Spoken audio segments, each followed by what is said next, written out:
Hello guys, hi, welcome to Vigyan Katta. जर तुम्ही होमी बाबा परीक्षेची तयारी करत असाल तर पटकन आपल्या युट्यूब चॅनलला सबस्क्राईब करा आणि खाली डिस्क्रिप्शन मध्ये दिलेले जे व्हॉट्सअप ग्रुप आहे होमी बाबा सायन्स सर्कल, त्या ग्रुपला पण जॉईन करा. कारण आपण दररोज एक सायन्सचा कन्सेप्ट ऑफ द डे आपल्या व्हिडिओमध्ये घेत असतो आणि त्याच पद्धतीनं त्याच्यावरती बेस्ड असणारी इन्फॉर्मेशन आपण आपल्या व्हॉट्सअपच्या ग्रुपवरती टाकत असतो.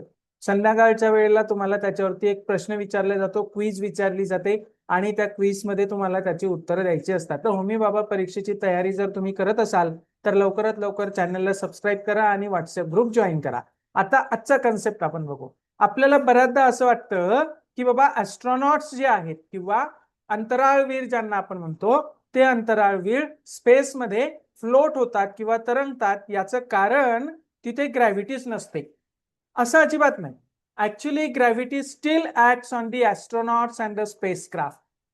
आणि याच्या मग ते फ्लोट का होतात, तर त्याच्या मागचं रिझन आहे की काय होतं बघा, astronauts are continuously falling towards the earth because of the gravity. Gravity is present in the space, but at the same time simultaneously they are moving forward at a same rate.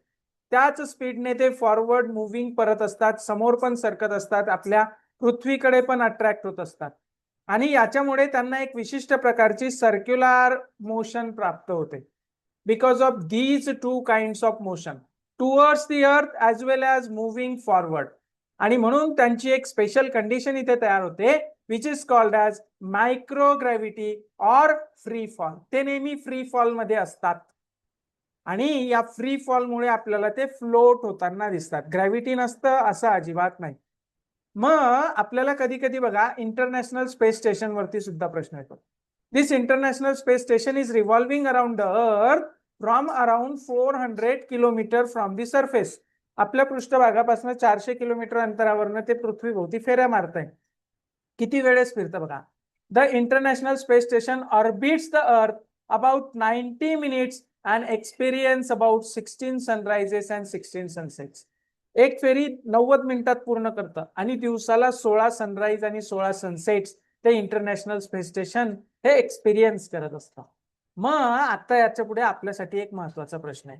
समजा if gravity were completely absent in space, जर का ग्रॅव्हिटीच नसते स्पेसमध्ये असं आपण म्हणतोय आपला astronauts वरती काम करत नाही तर, मग जर ॲस्ट्रॉनॉट जर का अशी ग्रॅव्हिटीच नसते तर ते आपले प्लॅनेट सूर्याभोवती फिरले असते का?